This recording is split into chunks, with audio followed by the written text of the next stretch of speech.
Hello, everybody. Welcome to the Thursday Financial Thing live stream with me, of course, Lawrence. In here, in cloudy Orlando, Florida, where it's very overcast and muggy. It's always 30 degrees. I don't know what the temperature is, but I hope it's okay where you are too. Welcome to the stream.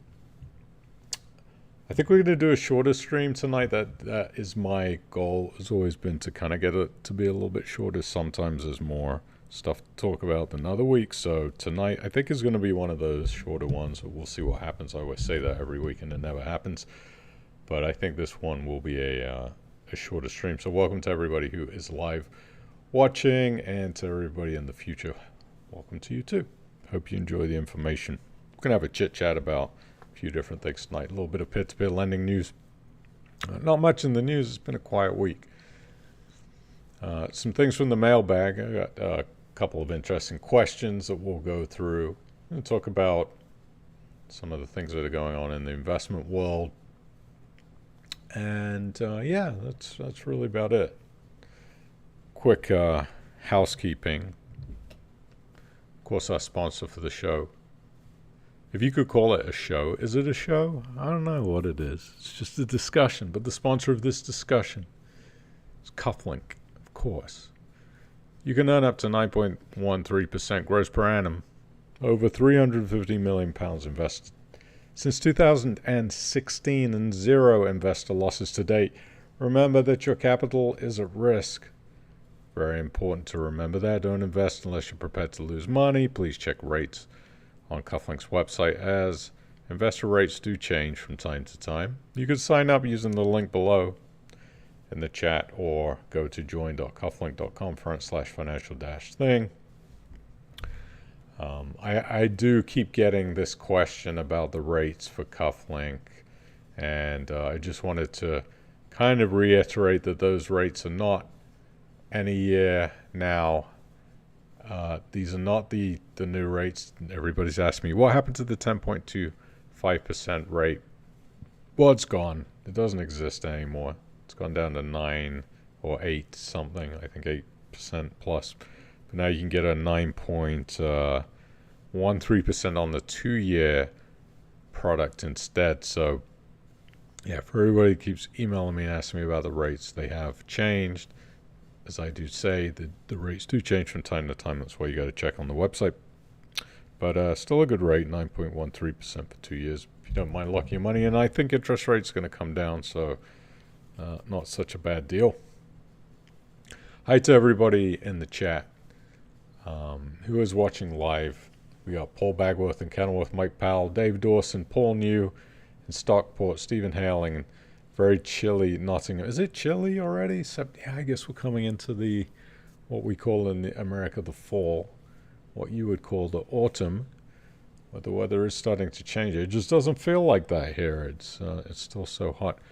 Peter Vince is here in a very autumnal, I like that, autumnal Leatherhead. Alan Stratford, of course, yes, informative chat between like-minded investors. Evening all. And I have a new setup, sort of, kind of, because a lot of times I don't get to see the chat when I have the screen share on, so I've set up another screen with the chat next to me. It's kind of small, so if I do squint and look over to the side, you'll know why. But maybe I can have more of an interactive chat with you guys about some of the things that we're talking about, rather than waiting until the end where I kind of go through your comments. So that's my goal anyways. We'll see if it happens. If you can hit that thumbs up, do it for Holly. Hit the thumbs up for Holly, if for nothing else. Because, that's how she gets her dog food. And in case you're wondering, the flooring is not tilting to the right. For some reason the camera is tilting that way. I don't know why. But yeah, if you haven't hit that thumbs up, please do so. So let's get right into it. Yeah, goal is to keep it under 30 minutes this evening. We'll see if it happens. Here we go. LendInvest. Look at this. Our friends over at LendInvest, I know, not strictly peer-to-peer, but we're not strictly talking peer-to-peer lending anymore. We're talking about all different things. LendInvest, our friends at LendInvest have inked another half a billion pounds. Let that sink in. This is LendInvest. I mean, we were talking years ago about LendInvest, and they were a smaller operation. Now they just inked another £500 million funding deal with JP Morgan.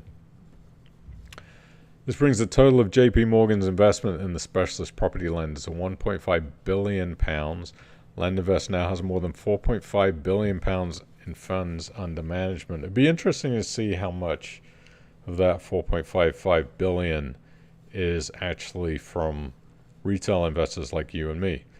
It says the latest funding line will be used to support the growth of LendInvest mortgages propositions. I think, if I had to take a guess, and of course this is just me making an opinion guess, I just don't see that LendInvest will continue to support retail investing in the future because, I mean, I don't know what percentage of their funds under management comes from retail, but I would imagine at this point it's pretty small. If they've got $1.5 billion from JP Morgan, they probably have maybe a few million from retail, which is such a tiny percent of their overall funds under management.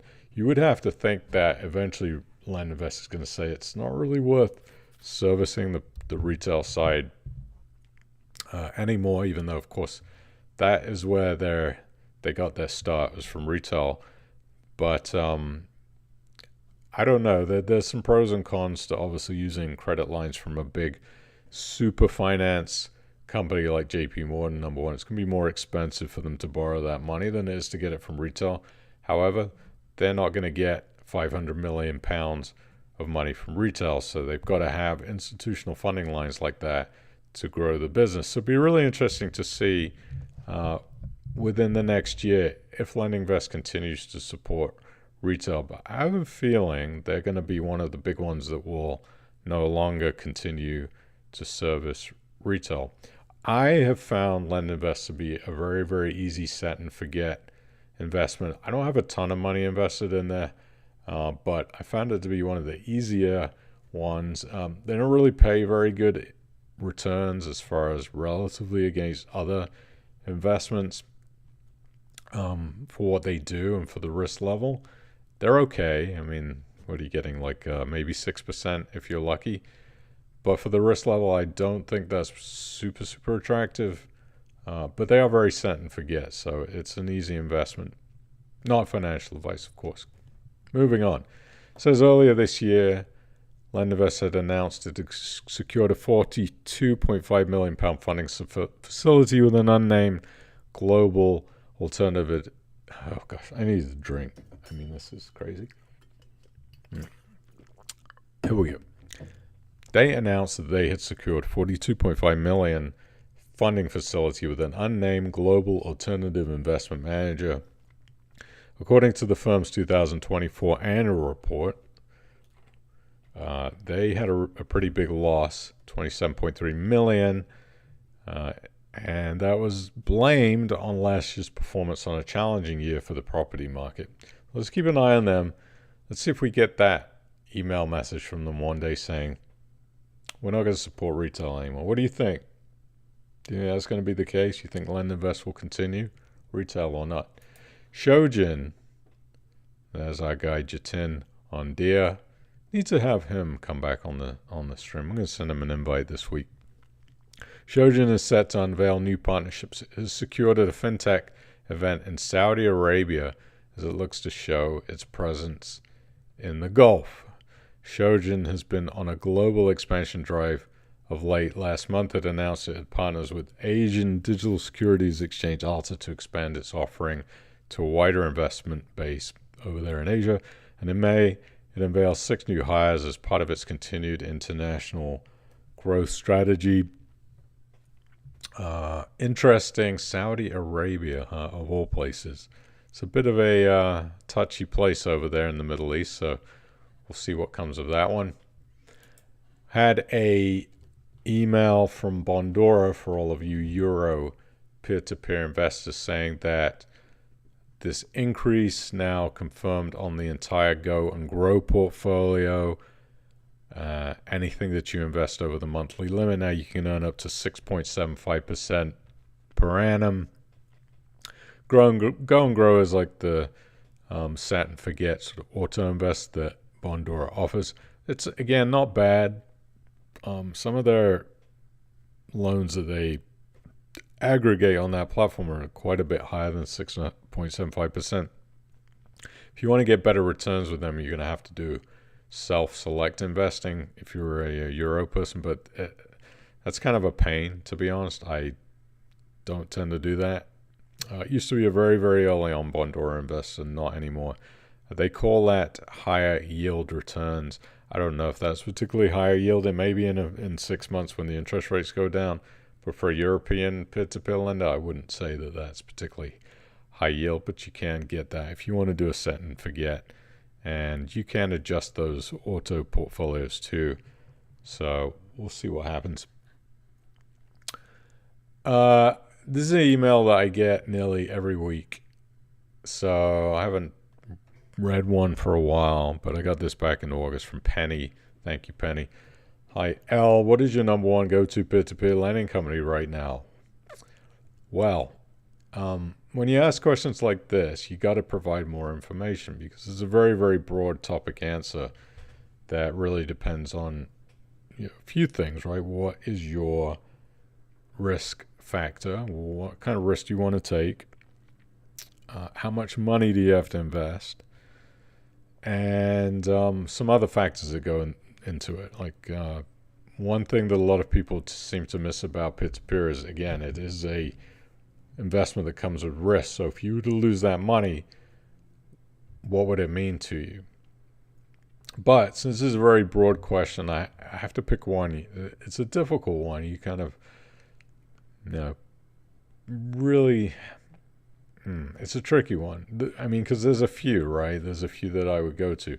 If I was strictly going lowest risk I think I could possibly find at the moment for what I think is an effective return, I would have to say it would probably be, and I'll give you a couple of different answers for the different risk categories, but definitely low risk. I'm thinking LoanPad would be the one. I'd use the premium 60-day account, 6.5%. You can start with £10, put on up to 250,000. I think it's a very easy one to get started with. Very set and forget. You also have Easy Money, which could be considered a competitor to LoanPad. I think risk-wise, probably LoanPad is going to be a little bit lower on the risk scale. I mean, I haven't checked Easy Money's rates recently. Let me look, see how much they offer. Okay, I don't want to accept your cookies. Thank you, Easy Money. 5.53% premium, so £100. Yeah, you can see here, I mean, Easy Money rates are not as attractive as LoanPads. And I think with the LoanPad low risk, 6.5% on 60-day is better than Easy Money's premium, which £100 minimum of 5.3% target rate. If you want to get the higher rate of 6.52, you got to put in 20K, and then these higher net worth amounts of 100,000 plus 7.51% target. Most people are going to be in this range here, in this premium range, right? Let's face it, that's when most people are going to fall. A lot of people are not going to want to put 20,000 into one company unless you're a high net worth, and you're probably in this rate, 7.51%. So I would say, between the two, I'm definitely thinking LoanPad for lower risk. Now, if I go into is there any really medium risk investments at this time? I kind of group the medium and medium to medium high, sort of in that range, into one category. And then you've got your blend networks, you've got your prop lend, you got your crowd property, you got your cufflink, you got your unbolted. There are other ones out there, obviously, that some people preferentially prefer at the moment. In fact, let me know, what do you think? What is your favorite? Number one, if you had to pick one right now, you couldn't pick any other ones, which one would you choose right now? It really depends on what your risk tolerance is and where you are at the moment. Sometimes you get feeling like you're a little bit frisky. You want to take a bit of a higher risk shot at an investment. So yeah, let me know what you think. So I think in that medium to higher risk category kind of falls in those blend network, cufflink, prop lend, crowd property, folk to folk. I mean, that's a much higher investment amount. There's just a lot of them that kind of fall in there that I feel comfortable with. It's kind of hard for me to pick one. I would say probably if I had the higher amounts to invest, probably blend network, cufflink, ones that I would personally tend to go for. But again, you got to do your own research and see what you're comfortable with. So Penny, thank you for the question. I hope that answers the question for you. Can you even see that? Hang on, let me zoom it out, because I think it might be a little cut off. Oh, there we go. Okay. I cut you off, Penny. Sorry about that. Yeah, you've also got assets exchange in that list of ones. There's just so many. You got Axia Funder. I don't know. You got Shojin. You got the money store, is it called? The one that does the student lending. There's just so many different choices out there. Moving on, look at this. The U.S. is planning, well, I don't know if they're planning, but it was announced in the news that they are considering a U.S. sovereign wealth fund, which absolutely is a very interesting thing. It was in the news. You can see here, hopefully you can see it, but Donald Trump and Biden were talking about how the U.S. needed a sovereign wealth fund. And there is some really mixed opinions about this. I actually like this opinion right here, which is on MarketWatch website, which is saying no. It's a very cut and dry no. So if you don't know what a sovereign wealth fund basically is, where the government takes a huge amount of money, it tends to be from money that they are sitting on, and they invest it into equities or sometimes into a blend of bonds, different equities, different shares in different companies, and they're trying to get a return for their money. Versus right now, what they do in the U.S. is invest it in treasuries, which are considered extremely low risk. And I think this is a crazy idea. There's some European countries that do have sovereign wealth funds, like I think Saudi Arabia, obviously not a European country. I think Sweden or Finland, somewhere like that, they've got a pretty big one. But the thing about those countries is they have experience with how to handle money correctly. So the U.S. has a massive financial deficit every year and a huge amount of debt, over 30 trillion US dollars. Same with the UK, about 3 trillion pounds, I think, at the moment. Whereas the countries that have successful foreign wealth sovereign funds are ones that do not have massive deficits and are actually in the positive on their budget every year. The idea of having a government invest money, especially into things like equities and shares, they can't handle their own money in a efficient and responsible manner, hence the deficit. How could they possibly take what is basically taxpayers' money and invest it? That would be crazy to me, and I just don't ever see something like that passing through the channels that we need to pass through to get approved. Now, if we look at the debt clock right here, see the US, right? Oh, we're already over 35 trillion US dollars now. You can see the UK at 3.8 trillion pounds of national debt. So there's a big deficit. You see, this is the amount that the U.S. is bringing in, 28.6 trillion in gross domestic product. Yeah, they're spending 35.3 trillion. You can't do that. What happens is this debt amounts just keeps on going up and up and up and up and up. Yes, you're right. Norway, Canada. Norway's the big one. Yeah, they take all their money from oil. I like this chat. Now I can see actually what you're saying and interact with you. But yeah, so Norway has a very successful sovereign wealth fund because they have the oil money that comes in. But when you have idiots like the U.S. government that cannot get their budget cracked, there is always a deficit. There's been a deficit for a long time, and there's no way they're going to pay this off. Maybe they can strike gushing amounts of diamonds and gold in the middle of the country that come up through a funnel and will pay off everything. It's not going to happen. The UK can't do it either. Look, 3.8 trillion in debt. So I think this is really spot on. The U.S. sovereign wealth fund is a terrible, really, really terrible idea because these people running the country, a lot of the governments, even in the UK, they cannot manage anything to do with money. It's insane. I like that word, insane. It's very delusional. It's very disconnected from reality. And it sounds like a beautiful thing, right? The title, Sovereign Wealth Fund, sounds like a great idea. But it's a terrible idea. And until these countries can get their budgets balanced, get those debt amounts low, which they will not, I don't see that's ever going to happen. Moving on.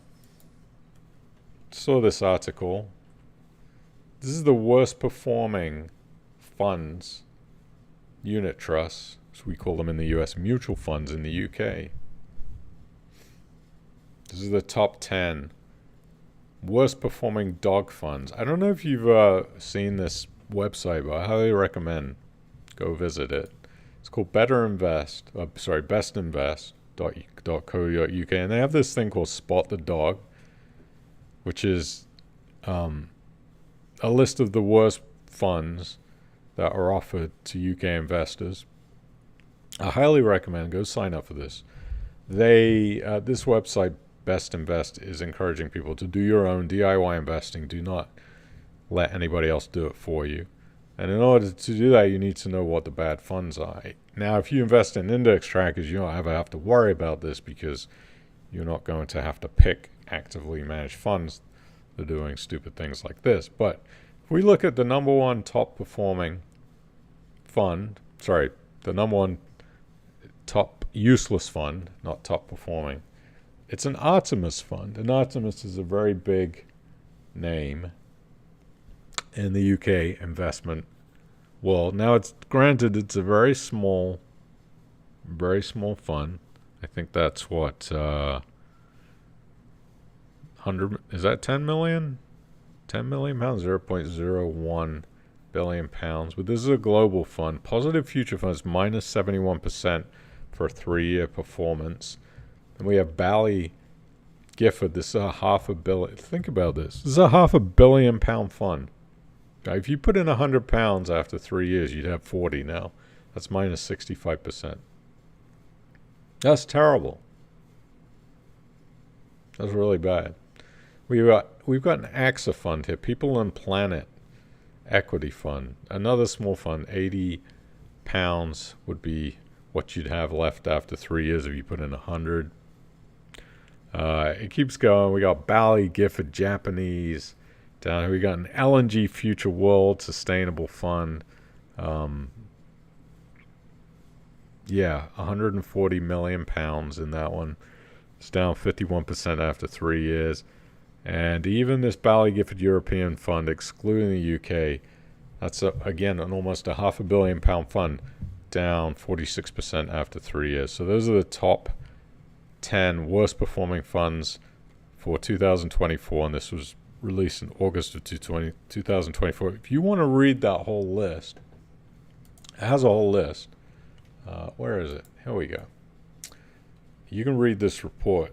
I've linked to this PDF on the description on on this video so you can just link straight to it. You don't have to sign up for anything. And you can read about all of the crappy funds that exist out there, and there is a lot of them. I want to show you.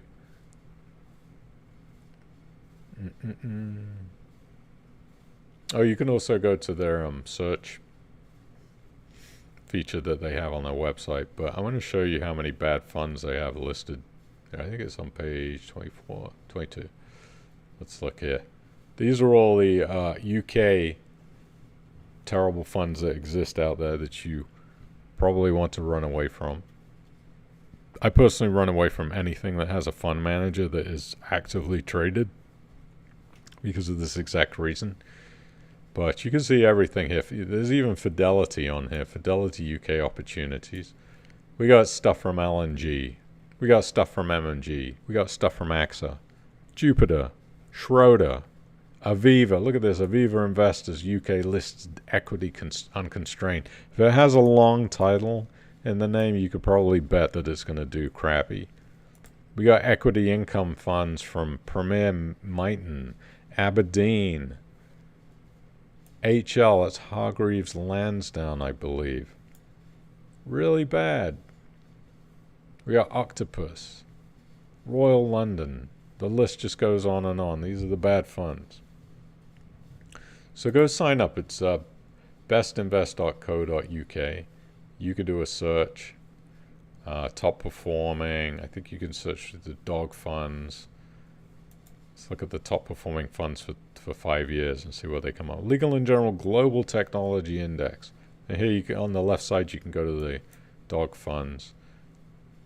We can see which have been the really badly performing ones. But yeah, I thought it was. I don't know why they have Vanguard Global Equity on here. I don't think that's been a dog fund. I'm not sure why that's listed on there. 10% over 3 years. I mean, it's not great, right? But yeah, so go check that out and go grab the PDF document.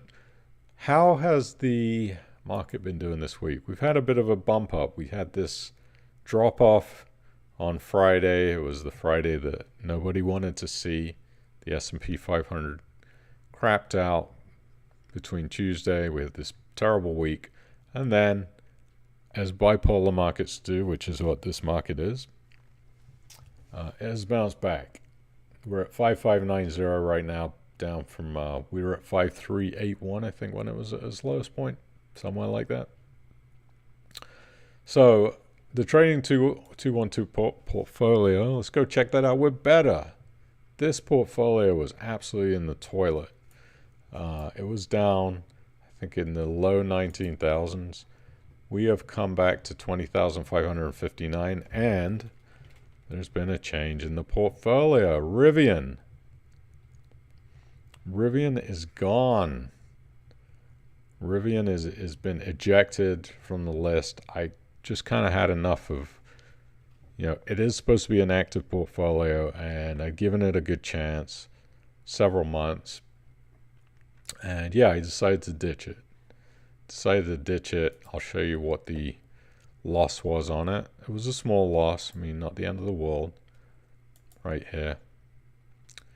Full transparency, £229.79. Now, I could have kept that stock till the end of the year and the end of the tax year and then dumped it for tax write-up. But honestly, I'd rather do something with that money, and letting it sit in there in the portfolio was not really serving this particular portfolio at all. Normally, I would never do that. If this is a long-based portfolio, I wouldn't do it, but this is a trading portfolio. So, looking here, we got AMD. Remember, this was in the red last stream. Now 5% in the green. Amazon 4.7% in the green. Coinbase has had a rough 3 months. You can see down here from 265 all the way to 163. Had a bit of a bounce back where it bounced at the bottom at, what was that, 147, now back to 163. Kind of the nature of what that stock is. It's going to do whatever Bitcoin's doing. Creative Realities just bouncing around. Looks like one of those heart monitors. Waiting for this. again to come back in the $4 range to buy more of that. Nvidia had a rough, look at that, up and down, peaks and valleys. We've had a week of climbing, so doing better after they released results that the general public didn't seem to think were good enough, but I'm still positive on Nvidia. Valco Energy, we had a rough week for oil. You can see that has dipped from $6.65, lost almost $1, because I think the output levels reported were going to be super high and demand soft, so that went down. Not too worried about that. And then our trusty Vanguard S&P 500 fund, which we have made £48 and 49p. We're going to leave that there for now until other opportunities come up. But in general, portfolio is doing better. So happy about that. We had some, I thought, positive.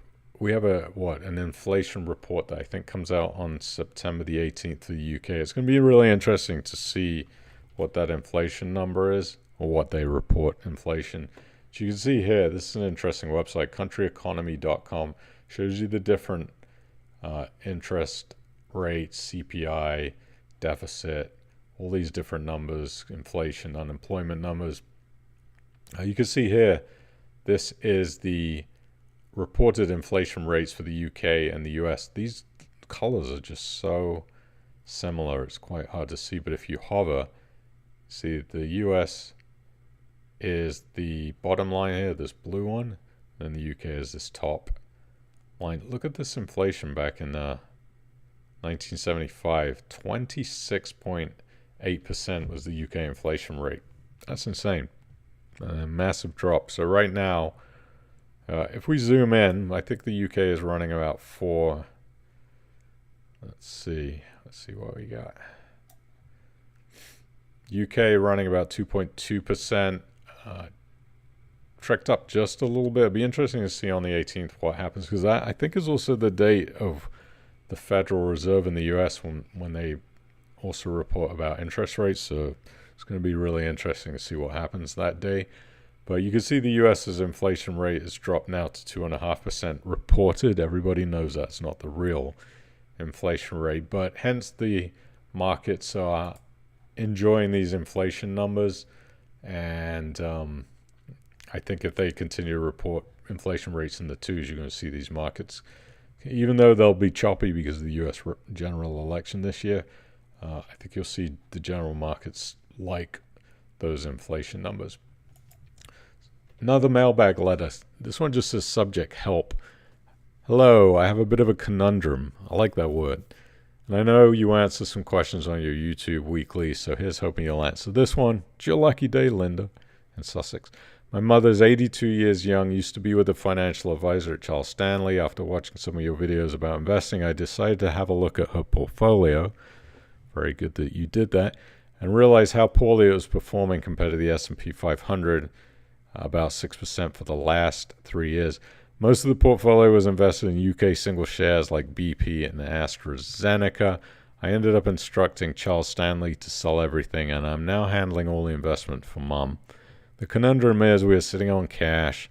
I'm trying to figure out the safest way to invest this money for Mum. Could you provide any recommendations? Thank you, Linda in Sussex.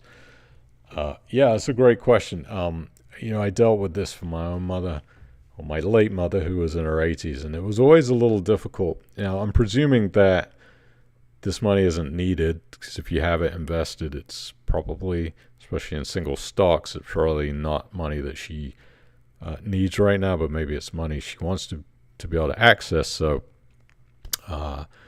having it liquid is probably of some importance. But again, when it comes to somebody in their 80s, you're really looking at, same as you do with P2P lending, it's all about risk. How much risk can you afford to take? And by the way, if you're sending in questions like this, providing more information is really useful. Like, what percentage of this money is the total amount of all the money that you have to your name, or all of the investments that you have to your name? If this is 75% of everything, I would definitely give you a different example of what I would do with that money versus if it was 5% of your entire net worth. So I'm going to presume, let's say this is 50%, because there's just not much information.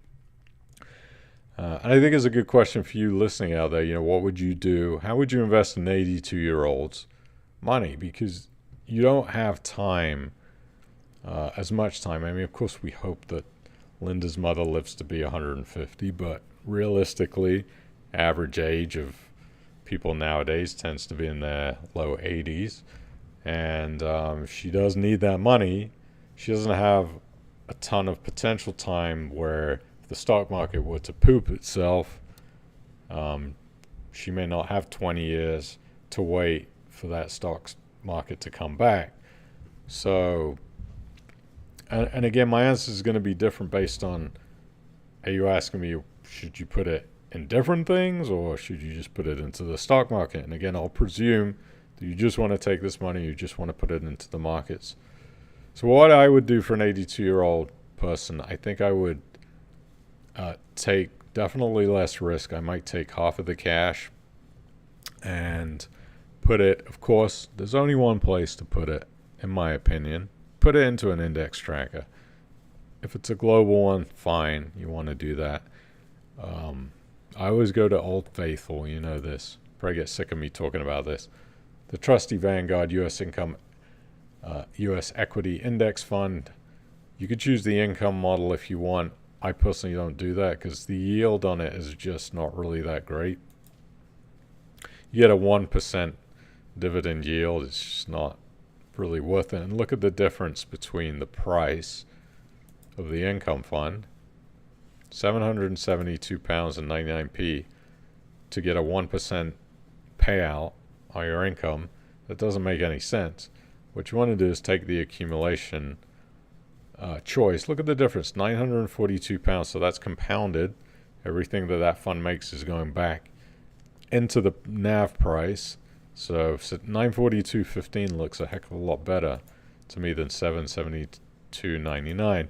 So you could put half of the money in that. You're going to get a fund that tracks the general broad market, S&P 500, the Dow Jones, the NASDAQ, and those three, you're going to get 3,588 approximate stocks in that fund, everything ranging from the big super stocks, Apple, Tesla, Amazon, down to the mini stocks, very small market caps. You get a little bit of a taste of everything, even though the majority and the way it's weighted in the portfolio is going to be far more weighted to the top stocks like Apple. Look at that. Apple is almost 6% of the entire index.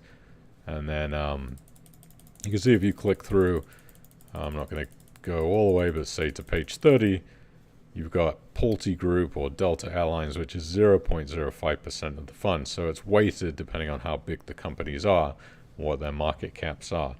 And then the fund gets adjusted on that. I would put half of it in there, and then I'd probably take half of it and try to just put it into something like something that's just going to get you 4 or 5% fixed income.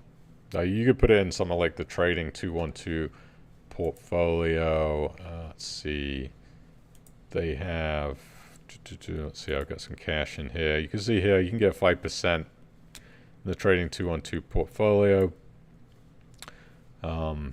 It does get invested into a product, but it's low, pretty low risk, so you don't really have to worry. It's not like a stock or anything.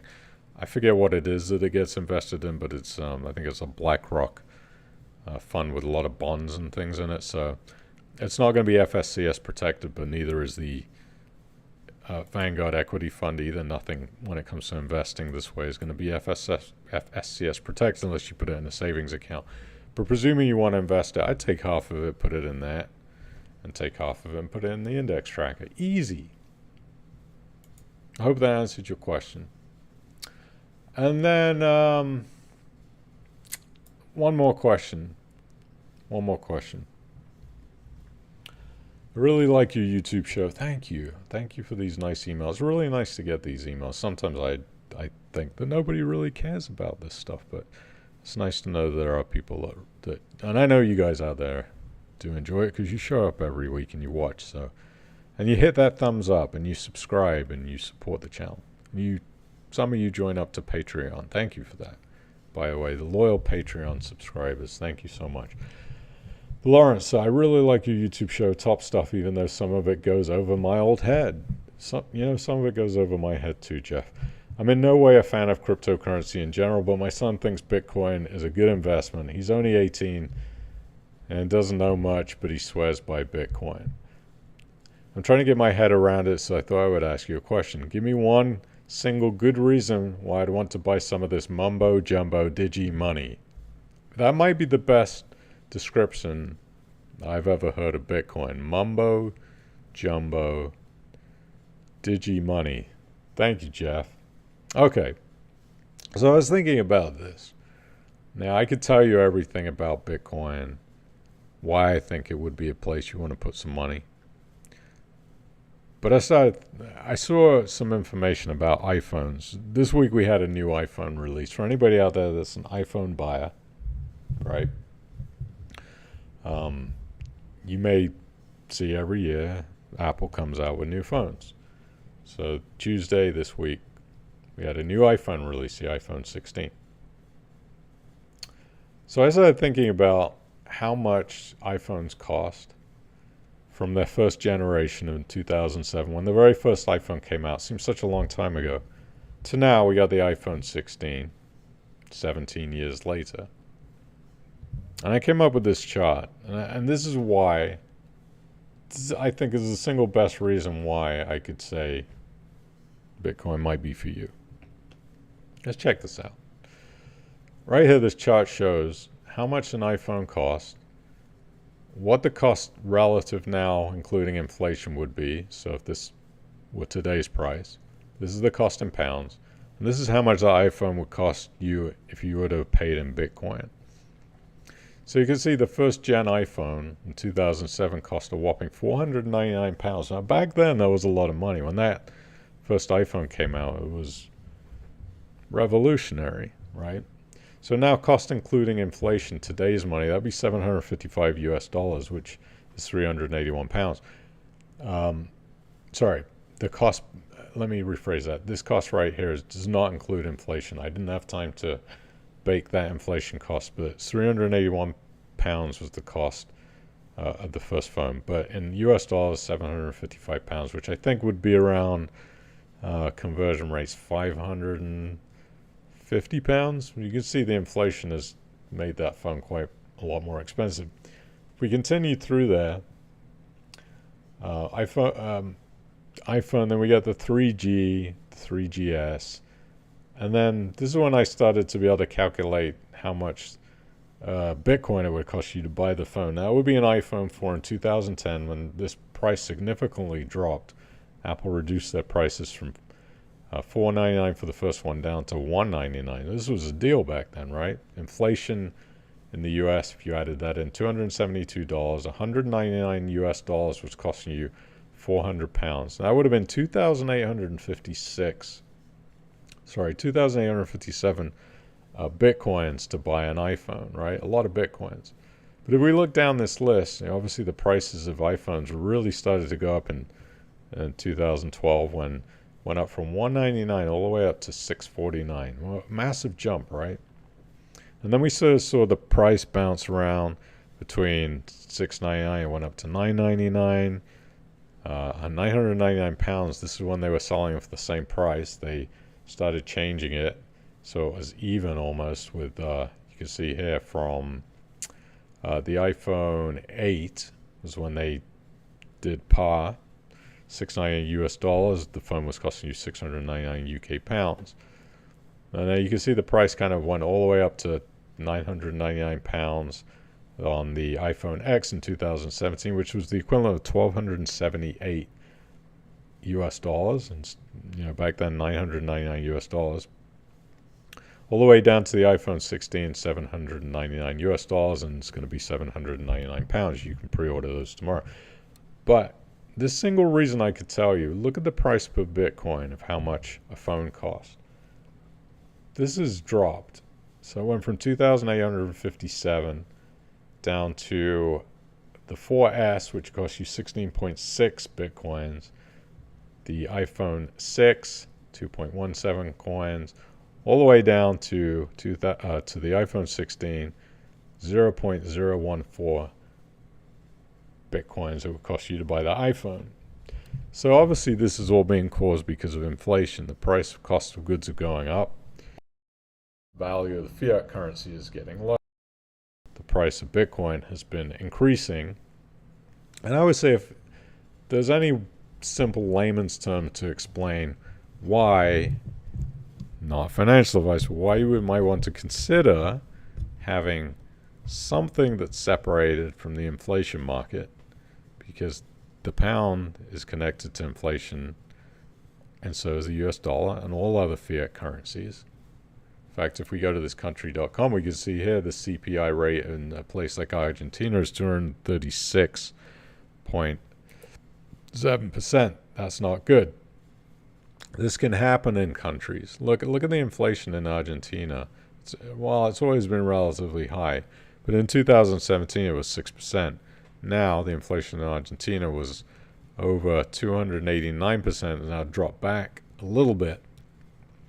But that can happen to countries.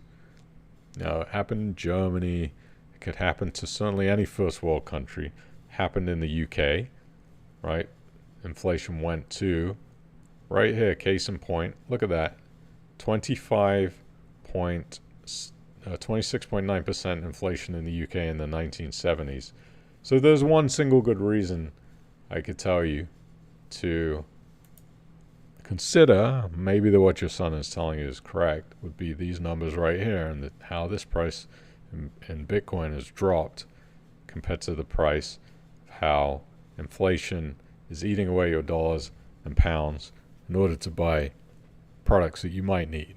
Not saying you need an iPhone, but you might need a phone, and it's going to cost you more and more and more as your currencies become worth less and less and less. That's my argument. I found this really cool graph. I want to show you this. This is a graph that shows you if you put $100 every month into these three different things: Bitcoin, gold, and a savings account. Watch this video. Watch this graph. This starts back in 2014, right?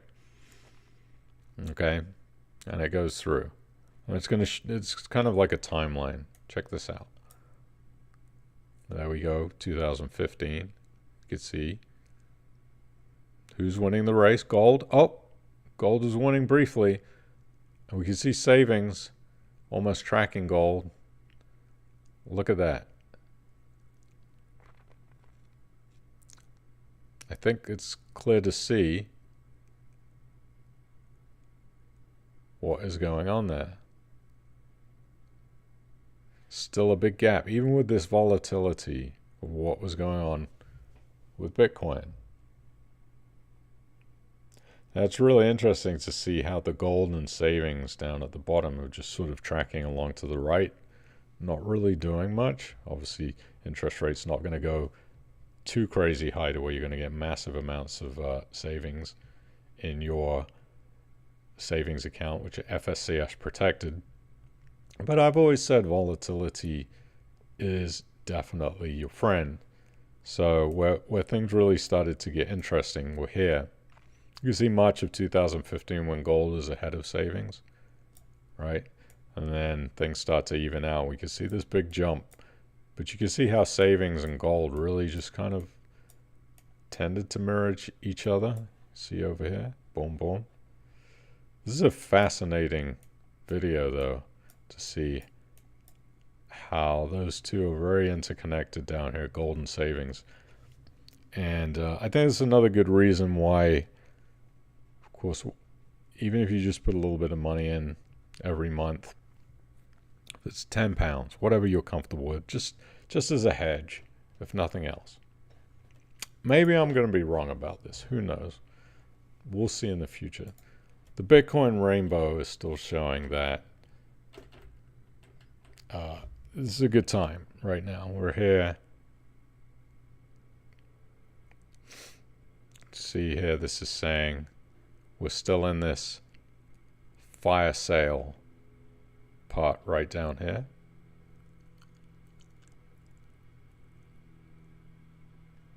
$54,256. When it gets into this red area, this is bubble territory. They say I don't necessarily believe in necessarily that. If I'm investing in things, it's usually very, very long term. So we'll see if that rainbow continues to hold true. I think it's a very interesting rainbow. We'll see. I don't know.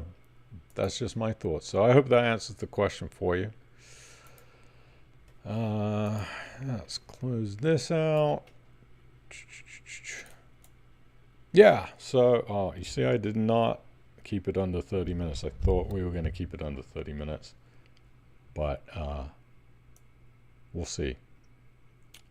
Maybe next time. So I hope you enjoyed the stream.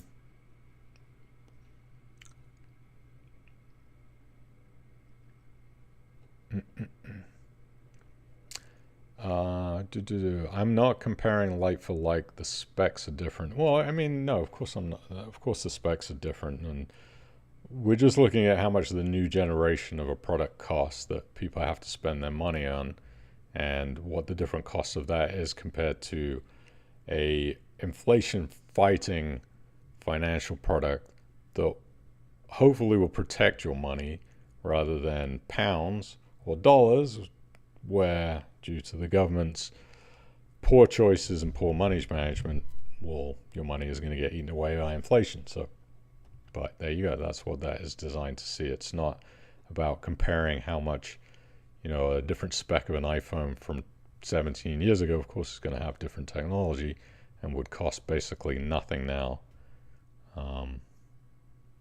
But it's an interesting point, Mike. Thanks for weighing in. Anyway, that is going to do it. I hope you've enjoyed the stream.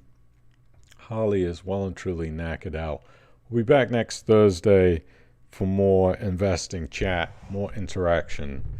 And that's really all I got for you this evening. I hope you enjoyed it. Have a great night. Have a great weekend. Enjoy your weekend. Hopefully the weather will get better. And I'll see you next time. Okay? Take care. Bye.